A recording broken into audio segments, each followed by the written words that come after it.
go, music is something you're going to have till you're 99, 100. You'll be able to sing or play piano or play guitar, keep your brain and your fingers active. Mm-hmm. Every retirement home has a grand piano.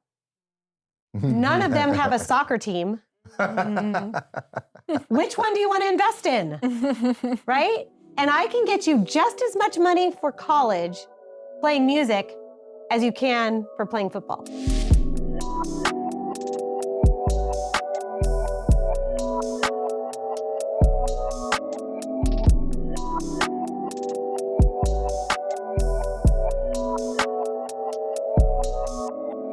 So as you guys can hear, we're talking set design. We are talking, it's okay. We were talking set design. Welcome back to the latest episode of Same Business, Different Day podcast. I'm your host, Zeke Corley, and I really am excited to be here today at the fabulous Film Hub, which our guest today, it's our first time getting a chance to see it. Beautiful. And our guest co-host today is actually the owner and designer. So that's a good reason why these two are on that couch talking set design, because our great visionary, I really appreciate you being here, Lauren Fehlhaber. Thanks for having me. Yes, absolutely. Now, for those who want to hear Lauren's full story, go back to see the episode that we actually recorded together. That was back in October 2021. Wow. Yeah. It was a while ago. Yeah. So a lot of other things have happened since then. Yeah. So maybe we need to sit you back down so we can talk.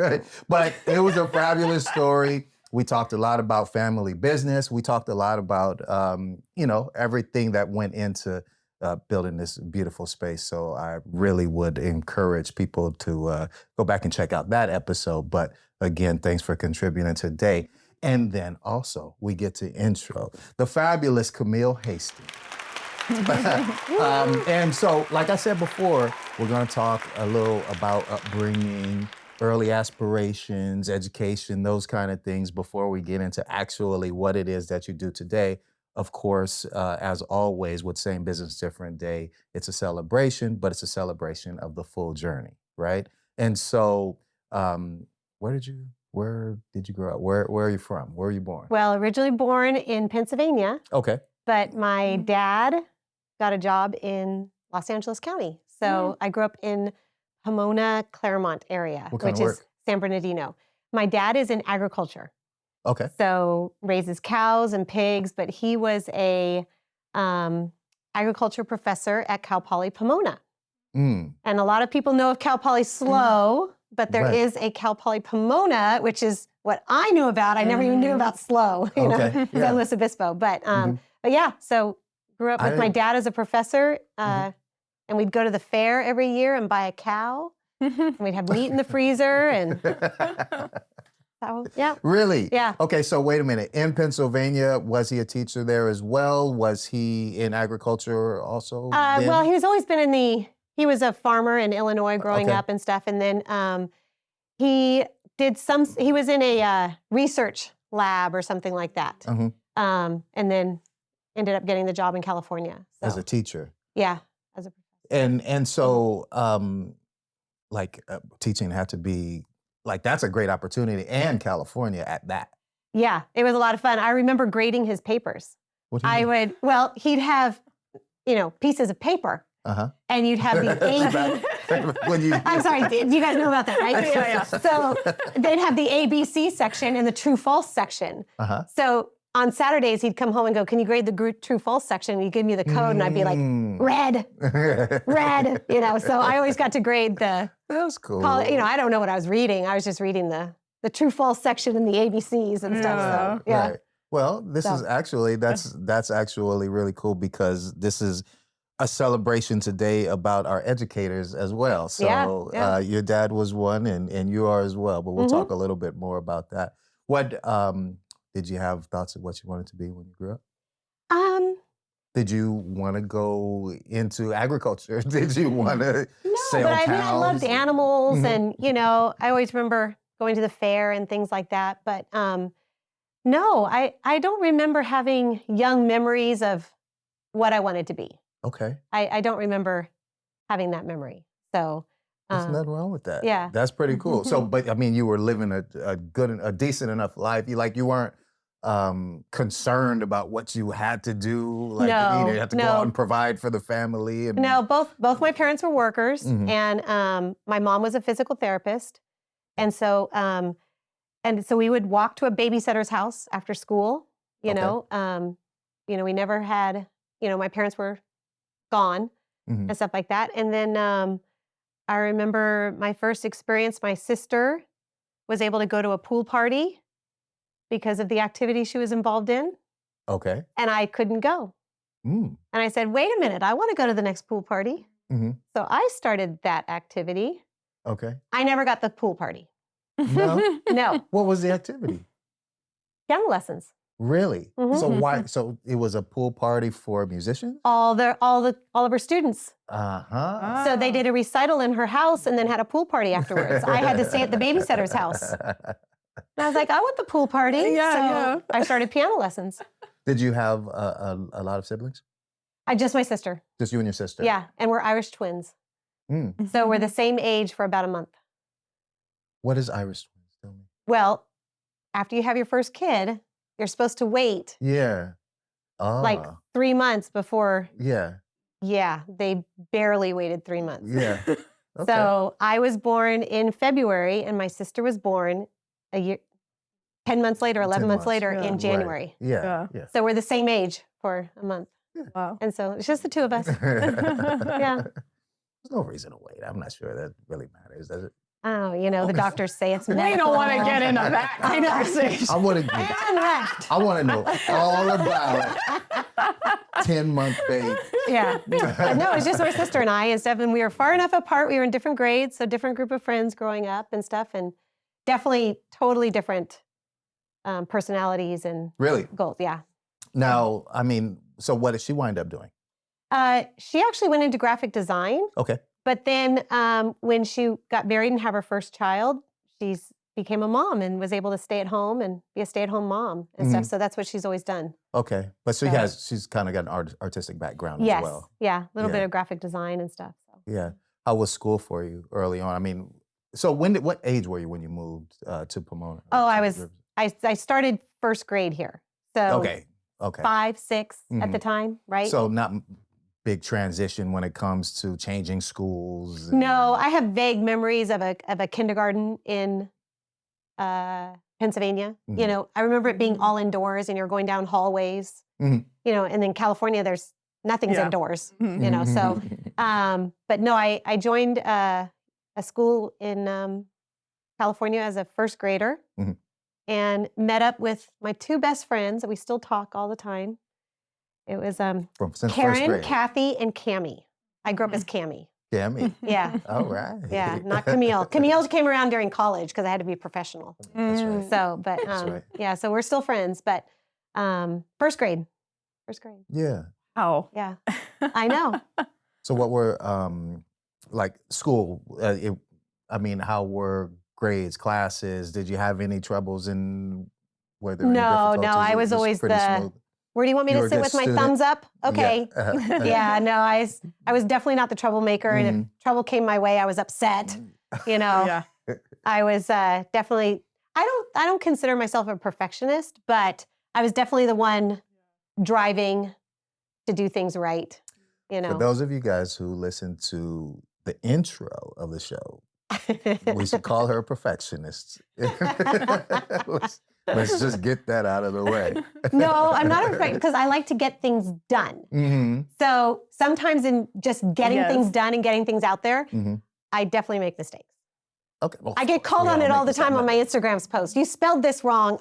Oh, you Go know back and what? spell I it. am the same way. I always said I'm a perfectionist, but you know what? It comes down to just getting things done. Just get it done. Sometimes, you'll let that go to accomplish the other aspects. Yeah. The perfectionism does not hold me back. Yeah. Okay. Where some people, the perfectionism holds them back. It will. Right? They're like, oh, it's not perfect. I can't do it. Mm-hmm. Not my case. Okay. No, I just do it. Yeah. Yeah. That's the business lesson. You guys heard that. So don't let perfectionism hold you back. Still want to get things done. I really like that. That's actually a good lesson for our entrepreneurs because we're always trying to push to get it right. Get it 100% right. We want to be the best. We don't And then want it never anybody to judge happens. it. And then you're not even getting the job done because you go back to the drawing board over and over again. Every time. You have to have a stop point to your self-critique, right? And Well, then just or move you have on. to know that at some point I'll get it there, but I need to start and do something here, right? Yeah. So just get it done. I'll perfect it, and grow with it. And in doing so, and I'm sure you, with the design and stuff, you said, I want this, but then you got a better idea. And if you hadn't started, you would have never gotten a better idea. The Film Hub is the future of co-working in downtown Vista. Get energized in an inspiring work environment that is built for your success. With multiple membership options for workspace and private offices, you can become a part of our co-working community. The Film Hub makes it easier to produce the professional content your business needs. From video production, live streams, photo shoots, or in-person events, you can create all this and more in our audio and video facilities.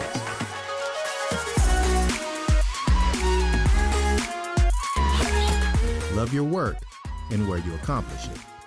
The Film Hub.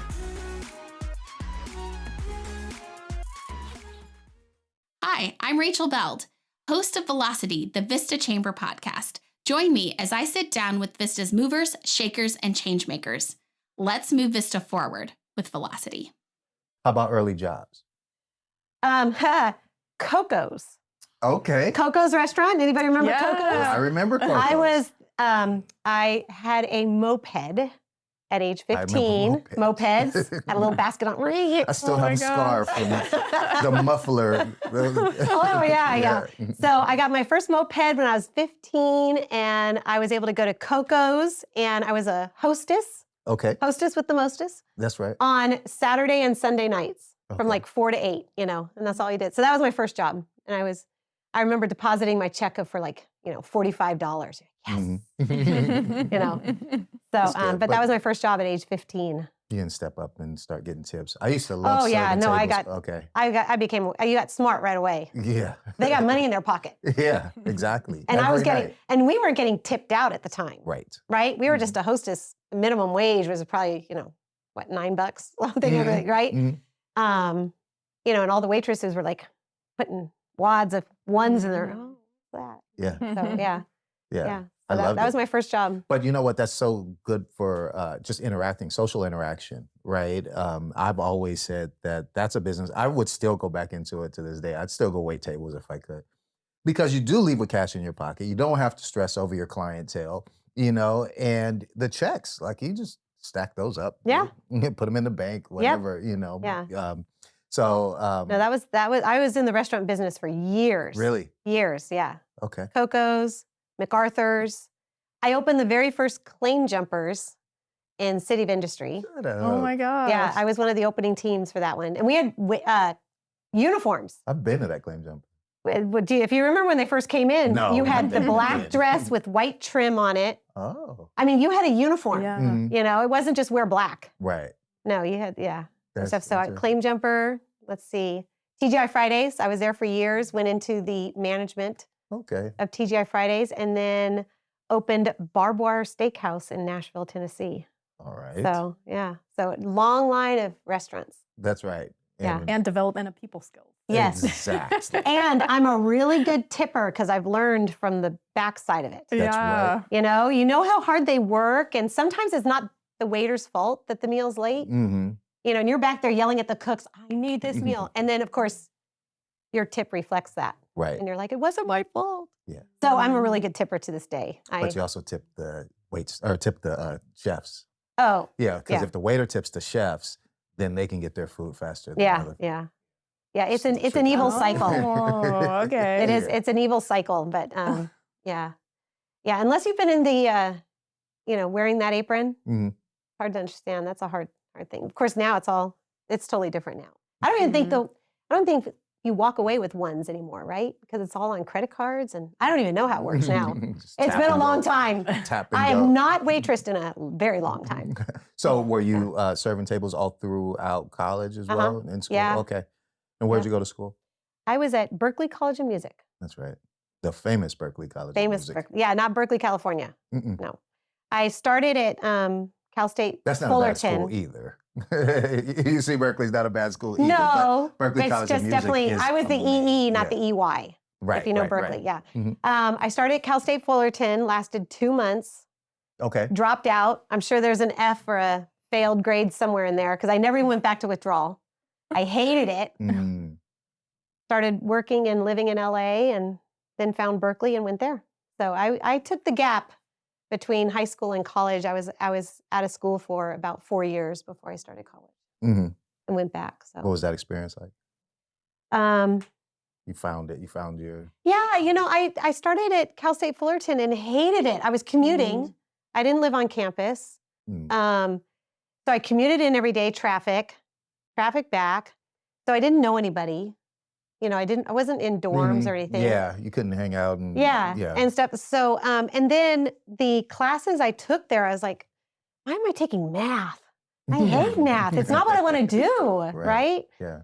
Why am I taking history? You know, so I called my parents one day. I was driving there. I was like, I hate this. I don't want to go. And they're like, you need to figure something out. You're not sitting at home. Get a job and stuff. And I think that's when I actually got Claim Jump or MacArthur's and Claim Jumper and stuff like that. And kind of figured it out. Yeah. And so then you spent 4 years out of school before you went to Berkeley. Yep. Awesome. Yeah. And look I did. I still did piano and music and voice. Yeah. Yeah. I was active in LA doing that. Let's get to that. Yeah. Okay, so time for the reveal. We introduce you to the brilliant Camille Hastings, a visionary and a driving force in the music education scene, teaching students of all ages on all instruments, both online and in person. Camille has taken the music world by storm with her national award-winning music studios, Leading Notes Studios, with locations in San Marcos and Encinitas, California. Her dedication to her craft has led her to organize events, recitals, concerts, and in-studio recordings, creating an enriching and immersive musical experience for all. Her remarkable contributions to the industry have earned her the prestigious title of 2021 National Music School of the Year. We welcome back Camille Hastings. Thank you. Yay! Don't get applause in there. We don't have a studio audience just yet, guys, but there's applause. That's great. That was an amazing intro. Wow, I'm glad you like it. You know what I was reading about you too is that with the studio, you kind of really got hands-on with kind of building out of. I painted every wall. Right. I've done everything. That's up Lauren's alley. Yeah. Love it. I have a dear friend, Amber, and she and I we started to do little posts called Cam and Am. And it's us doing our little project work. It's funny. Yeah. Okay. Yeah. So, but yes, no, I mean, entrepreneur, am I going to pay that guy to paint the wall or am I going to do it myself? Nope. And I do it myself. So I still do. I've had many, I know how to do a lot. Yeah. I've been shocked by electricity. Ooh. I've gotten ceramic tile in my eye and had to go to the emergency room. Oh yeah, no, I've been there, done that. I know every aisle of Home Depot. Yeah. I know where things are, and when people start to mansplain me, I get so mad. I'll literally walk away from people at Home Depot that mansplain things to me as a female. No. I'm like, oh no, you don't. I know what a widget is, please. You know. I know what a molly is, yeah. Wow. But I get it. That sounds familiar. Some people Lauren. don't. Oh yeah. Yeah. Tool belts, all I got my a tool belt. toolboxes. Yep. They're my everything. I've got my hard hat. Yep. Yeah. No, I did it all, and I've never laid carpet. I do have carpet squares that I've put down, but I've never laid carpet. I've left that to the professionals. Yeah, I've only done the carpets. But yeah, when I built out the studio, I did everything, and I've done it 3 times since being in 14 years there. You know, you repaint, rethink, rehang. Yeah. Yeah. You got 2 locations. I have 2 locations. Yeah. Right. Encinitas was the first one? Encinitas was the first one in 2009. It was a doctor's office. So we didn't have a lot of doors and framing that had to be done, but, paint, carpet, windows in the doors, had to make it safe, Yeah. Things like that. So, but the second location, it had to be gutted. It was to the frames. There was nothing there. In Yeah. fact, even chopping up the concrete for piping, Ooh. So, yeah. You remember your first students? I do. I had 5 of them when I opened my doors. Really? I had 5 students when I opened my doors. Okay. Yeah. And how many students would it have taken to keep the doors open at that time? My goal was 75. Okay. And you started with 5. I started with 5. By myself. I was the only teacher there. And then I did quickly hire a guitar teacher. Mm-hmm. Greg was my first guitar teacher. And I remember, because then I could have 2 instruments, because I couldn't teach guitar. Uh-huh. You were teaching piano I taught piano and voice. and voice. Yeah. Yes. Yeah. And so it was the 2 of us. And I thought, everybody knows me. They're all going to, I've heard this story I don't need to before. advertise. Everybody knows me. I've heard this story before. So I was teaching at a Christian school for, by the time I finished, 13 years. But by then, I'd been there for 7, 8 years. Mm-hmm. I was teaching preschool through high school. They're all going to follow me. Exactly. They've all been asking me for lessons for years and stuff. And 5 students. And one of them, she just graduated high school and is starting college. So I just stopped teaching her. Wow. So, yeah. That's a good story. Yeah. The first time someone brought that point up in, on Same Business, Different Day was Natasha Mills, who was the co-host of the Odd Pairing podcast. And what she was saying is that she was going to be a personal trainer. And she thought all of her friends and everybody was going to follow. Yeah. And then she's out there just by herself like, wait a minute, I only have 2 clients. Yeah. Wait a minute. Quit whoever you're with, come with me. I'm your friend. I'm supposed to be a trainer now. Yeah. And so, no. Everybody wanted piano lessons until I started teaching them. Until you started teaching them. Everyone pre-reserved offices until we opened. Oh, no. And one my person gosh. moved in out of all of these people that were like, I'm ready to go. I'm ready to go. So same thing. I opened my second location a lot smarter. A heck of a lot smarter than the first location. Yeah. My second location I opened was 75. So I was breaking even within 4 weeks of opening my doors. That's awesome. But everybody knew you then. Everybody really knew you then. No, I knew how to market. Okay. I was a much better, and by then I wasn't working in my business anymore. I was, I'd already whittled down to where I only had, now I was back to 5 students and everybody else was teaching.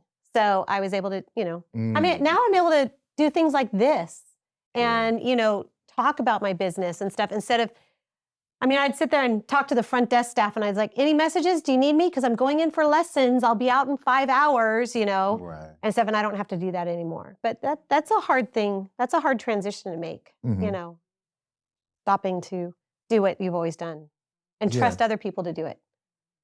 So. But you've got a lot of people working with you now, though. Right? I've read about 30 plus teachers. I'm at about 50. Wow. Yeah. Wow. How many students do you have now? We're at 1,200. Wow. 1,200 students. Yeah. Awesome. Yeah. Congratulations. So that's why we drink. That's cheers. Why we drink. Cheers. Yes. Congrats.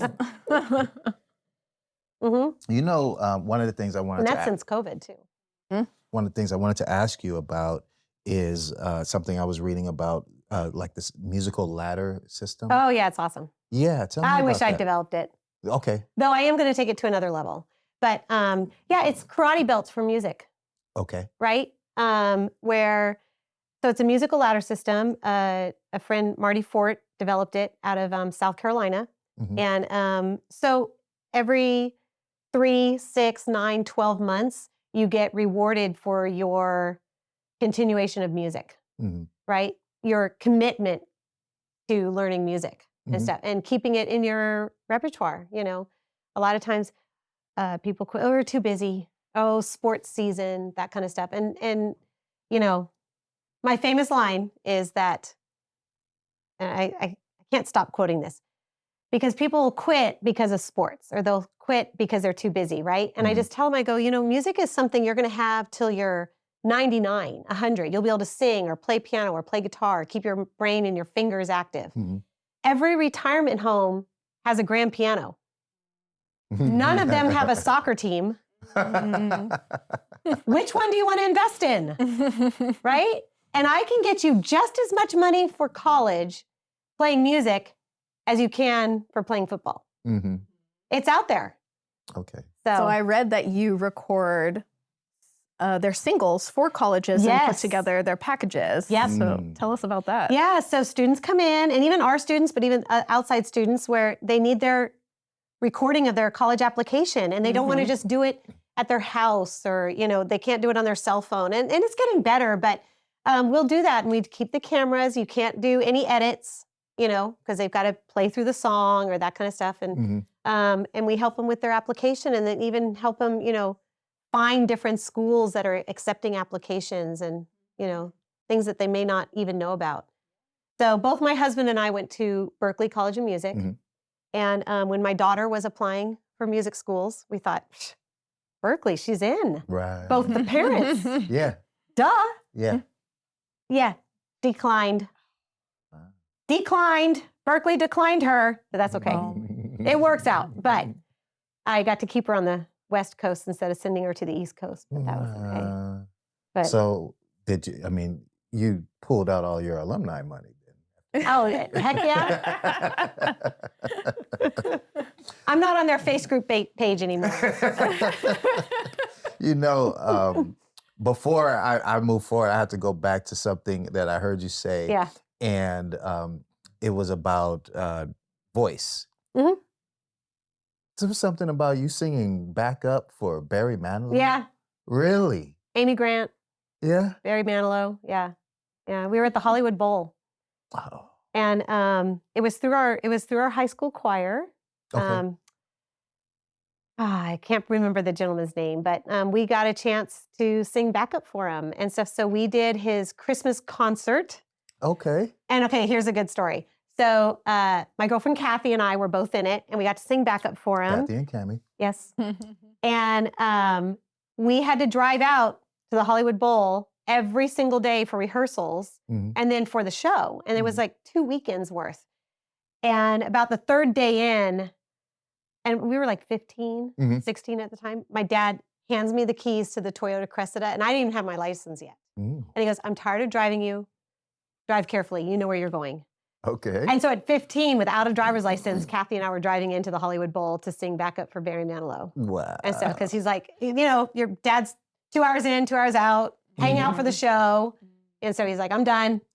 Do it yourself. He didn't want to meet Barry. No, he was done. And I did that for a while. I actually, through high school, parents would have their kids need to go into LA for auditions. And so they hired me. So I'd drive them kids into LA for auditions, help them with their lines, do the audition, and we'd drive back home. That's awesome. That was a little part-time job there. That's, well, okay. Yeah. So I'd always go to all these doing what you love to auditions do. and stuff with them and help them with their lines and, sing. It was meant to be. Yeah. But yeah, that was my claim of fame. There was a typo in another article that I read. It said something about you singing for Merv Griffin, and I know you're not old enough. Merv Griffin, I did. Not old enough for that. Yes, I did. I was in his house. Well, he did live to about 120 years old, I guess. No, I was. So another group I was with, it was Melissa and Emily and myself, the three of us. We were like this trio, and we were a tight-knit trio. We were part of the school in, where I taught my dance and my singing lessons. So we started doing performances, and I don't even know how it came to be, but we started going into people's homes and doing private dinner party performances, and we'd sing. So we were like the dinner entertainment in their home. Okay. So sure enough, we went into Merv Griffin's home, and during his dinner party, we came out and performed and did 20 minutes of a show. I have no idea who else was in the room with him, because again, we were 15, 16 at the time and stuff. But yeah, I was in his house. Yeah, So and there were what's some more others there too, but I can't remember who. Now, he had his own show. Like, he was always, he would be somebody who could give you the thumbs up and you'd be off and running, Off and running. So now, what's more nerve-wracking, the Hollywood Bowl or Merv Griffin's house? Merv Griffin's house. Yeah. Well, you're right there with this, I mean, you're 10 feet away versus the Hollywood Bowl, you're in lights, you can't even see the audience. You know, you can hear them, you know, they're all, right? Yeah. But if you remember the Barry Manilow song, One Voice, that was one of the ones we did. I said, but I remember it being so silent at the beginning, you could hear the audience cheering. And by the end, we're singing so full that you can't hear the audience. But you can't see them because, you know, the lights are in your face and stuff like that. That's To this day, you know, you usually can't see your audience too well, you know. So. You know what? It reminds me of your experiences back then. Reminds me also of the fact that you're teaching. It seems all ages. All ages. Wow. I mean, it's majority younger folks though. Yeah, I mean, I would think the majority. I've never ran the numbers. I probably should, but the majority is 8 to about 14. That's like the sweet spot. Yeah. But we do toddler, mommy and me. So as soon as the child's walking, the mom brings them in, or the grandparent, or the dad, whoever it is. And they dance around, egg shakers, scarves, rhythms. And I think that is actually so empowering for parents that have nothing to do with music. They're like, I never had music, I can't sing. And you're like, okay, then come and learn and share the gift with your child. And the child, they don't know you can't sing off key. They know that when they were in the womb, they heard that voice, and it's the most precious voice they've ever heard. Yeah. So come in and sing to your child and just dance and have some quiet time without the phone, without the noise, you know, and learn You Are My Sunshine and sing it to them. And turn off those And what sports. and what a great memory of the child. You know, my daughter still jokes with me about the song that I constantly sang with her, and she still shares that story. You know, so yeah, age 1. And then we have an 86-year-old man. He comes in with his walker, and his wife carries the guitar for him, and it's on his bucket list. He just wants to learn guitar. Yep. And then I had another guy who was a lawyer by trade his entire career, and he started getting arthritis, so he started piano because he wanted to keep his brain and his fingers active and stuff, and learning piano. So all ages. I mean, that's the beautiful thing about music, is that it spans all ages. There's no, and you'll value it and use it all your life. So yeah. Absolutely agree. Yeah, and so we do adult-only recitals. No kids allowed. Okay. Yeah, so they can't be intimidated by a little 5-year-old playing them up. I thought it was a lyrical thing. No, seriously, it's called Wine and Keys.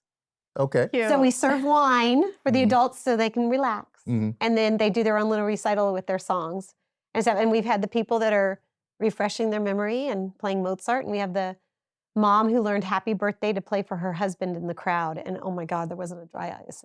It was just precious.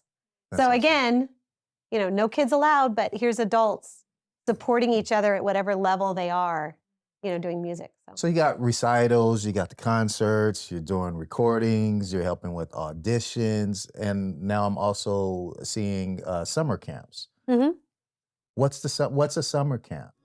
This podcast is brought to you by YourInsurancePlace.com. Owning a business is hard work. You put your blood, sweat, and tears into it every single day. You need a partner who understands the ins and outs of insuring small to medium-sized businesses. For over 40 years, our California Property and Casualty Insurance Agency has insured businesses just like yours. We've seen it all, and we've learned a thing or two about what it takes to keep your business protected. That's why we offer free policy assessments. We'll take a look at your policy and let you know if there are any gaps in your coverage. Let us help you to protect what you've worked so hard to build. YourInsurancePlace.com. Hello friends, I'm Joe Samo. I'm an attorney in San Diego, and I'm the host of Run It By My Lawyer. It's a great podcast where you will learn a lot about the law, and it is very entertaining if I say so myself. And you could get it for free anywhere you get your podcasts, and you could follow us on Instagram at Run It By My Lawyer. So our summer camps, simple, 9 to 12, 3 hours in the day. You can still get to the beach by the afternoon. But we've simplified it down to our 5 best sellers.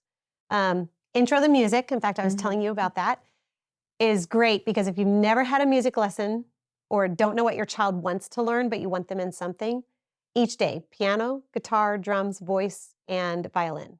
Hands-on, get to try the instrument, and by the end of the week, they've learned a song on their favorite and stuff. So that the intro to music is a no-brainer. Mm-hmm. Rock band.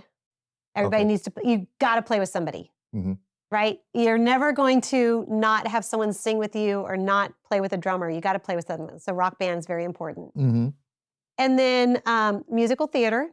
We've always done that, just a 1-week camp. But now we built a theater. So we're actually putting on shows in our theater. Yeah. And it's just a small 65-person black box theater. And so we'll do a summer production. We'll do a 1-week production. And then, of course, we'd have our semester classes in there. And then the big ones that have really taken off the last couple of years are our engineering camp and our voice camp. So they co-run. The singers are all learning songs. Yeah. The engineers come in and learn how to set up a microphone, get it into channel 12, mix it. And then the singers get to go in and record, and the engineers record them. So that's a really fun camp because the singers get to sing songs, and then they even get to practice like doing a harmony, and the engineers get to practice, that kind of thing. And we set that up because we were finding our engineer students were only able to mix what we recorded, right? They weren't recording anything. So at our Encinitas location, we wired every single room is wired to our recording studio. So at any given time, a recording student can go, hey, let's go set up a mic and headphones in that guitar lesson and let me practice recording a guitar.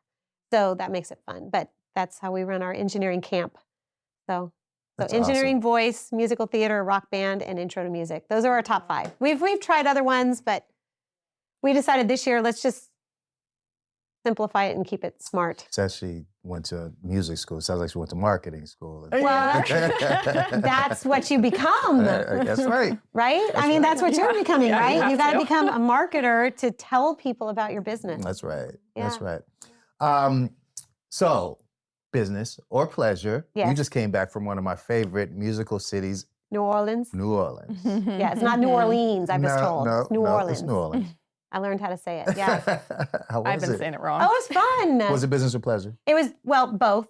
I went As it should be. It was a conference for music studio owners. In fact, the contest that I won for School of the Year, this was the contest for 2023. Okay. So a gentleman from Upland just won, so I'll actually be able to go to the award ceremony for that, so that was fun. Awesome. So it was a music studio conference, but I actually ended up going in early and staying a day late to, do the sightseeing. I totally did the bus tour. You always see people on the bus tour. What are they doing? I did the bus tour. I did the city bus tour. And it was actually nice. You got to see a cemetery. I got to eat my Café du Monde. Yeah. And then we went out to a jazz. Out there too? Yes. Good. Yeah. Good. I love it. I mean, I love, you been to New Orleans? Oh, not yet. Man, it was fun. And the weather was great. I was actually really shocked because, it was already starting to get hot. But it was really nice weather. It does get hot and humid out there, but it's just worth it. Well, 10 o'clock at night, it was still 75 degrees. Yeah. Where here, 75 degrees is wet. And that was a dry heat. So totally different. At least it was nice. It was just perfect. Okay. It was perfect. It was really fun. I've always said, I like it better than Vegas. It's a real party. You still get your drinks to go. Yes. But you got the music.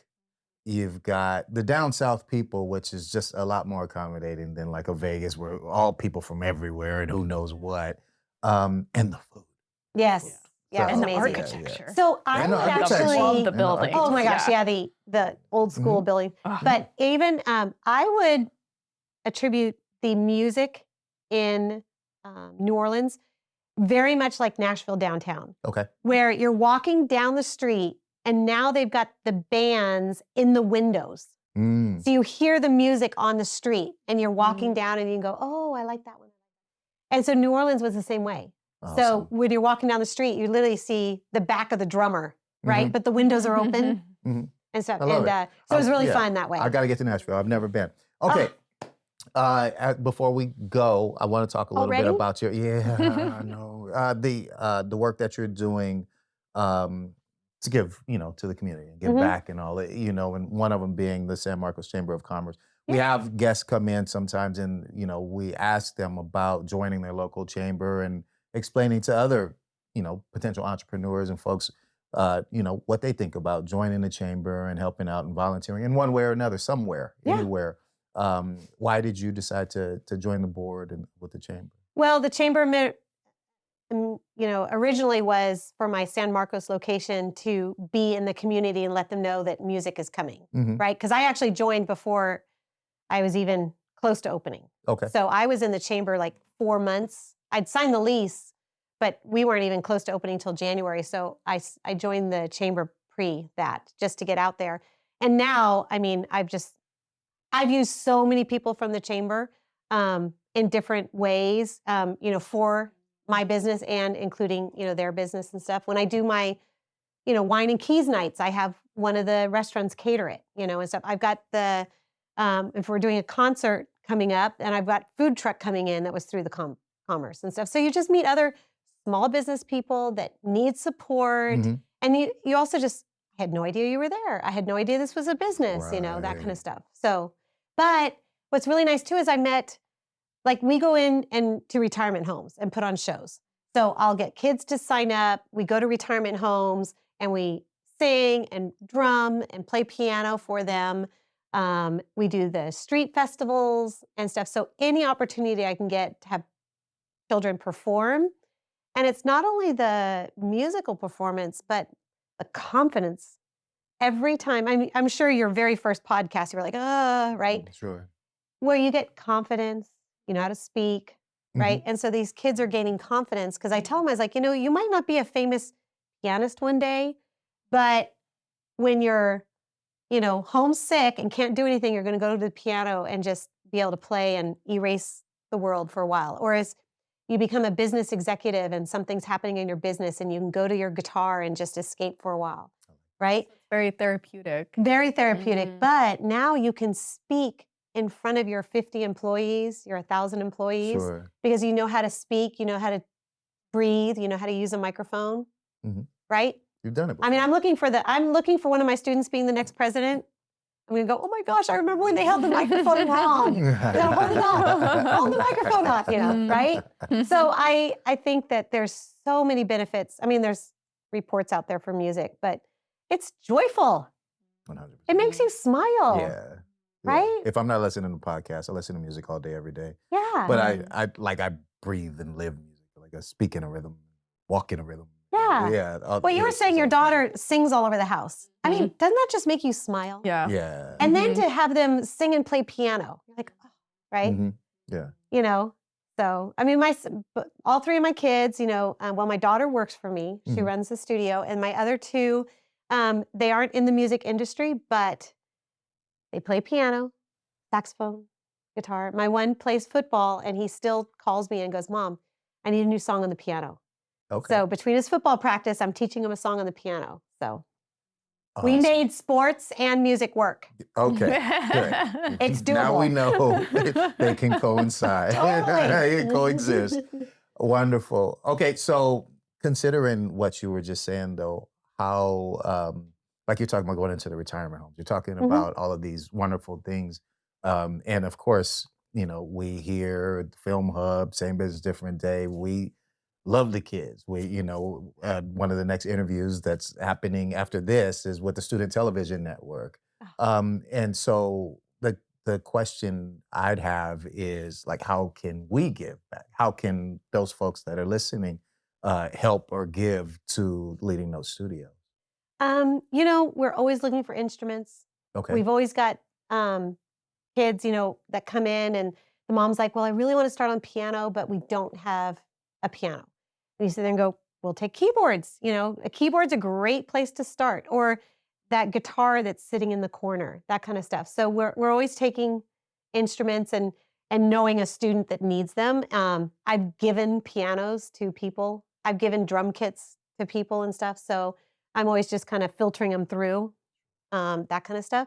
But, a chance to perform. If there's anything you need where you'd like some students coming in and performing. We've done some women's teas before where we're the background music, and I brought 5 students in and we played for 3 hours and we just rotated the song. Okay, play it again, play it again, So I think just opportunities to perform and gain their confidence in what they do. Plus, when you have that performance on the horizon, when you have that goal, they practice more.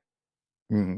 Right? Because, that's right. Hey, we got recitals coming up in June. You better get this song memorized. Right? So I do always like to have something for them to reach for, whether it, the musical ladder staying in the system, or that recital coming up, or the street festival coming up, or a retirement home. It gets them practicing. And, then they have those songs that they love to play. That's it. Yeah. I love it. Well, Camille Hastings, true inspiration. Thank you. A leader, an innovator in music education. And so we really appreciate you being here. Well, thanks for bringing me in. This has been wonderful. I've just really enjoyed getting to know you. And this facility is just beautiful and stuff. So I look forward to the next time. Oh, absolutely. We'll figure it out. Well, next time what we have to talk about, right? We're going to actually talk music. Like I want to talk about, you were speaking earlier about the business aspect. Right. You didn't even know how I got my money to open. I mean, that's a story in itself. So we'll do another one on that one. We will. But you were talking country music earlier. And I want to juxtapose it with the blues, the good storytellers. So my husband plays funk and blues, and he's all over San Diego. Okay. Well, maybe we should get him in here with you next time. I think so. Oh, that'd be really fun. That'd be awesome. True guitarist. Thanks for being here. Thank you. Okay, we appreciate it. Lauren, can you give us some contact information? Yeah, so if you want to check out Camille, you can go to leadingnotestudios.com or go on Instagram, Facebook, or YouTube at Leading Note Studios as well to check her out. So give her a follow and see how you can help out these kids, getting them into performances as well. Love it. Thank you. Yeah, thank you. Thank you, guys. And make sure that you like and subscribe and comment at SameBizPod, SameBizPod. Same Business Different Day on YouTube, Anchor, Spotify, Apple. We're all over the place. Wherever you can find us, please like and subscribe. We really appreciate you. Same Business Different Day. How we do, Maddie? Up? Thumbs up. All right. Thank you.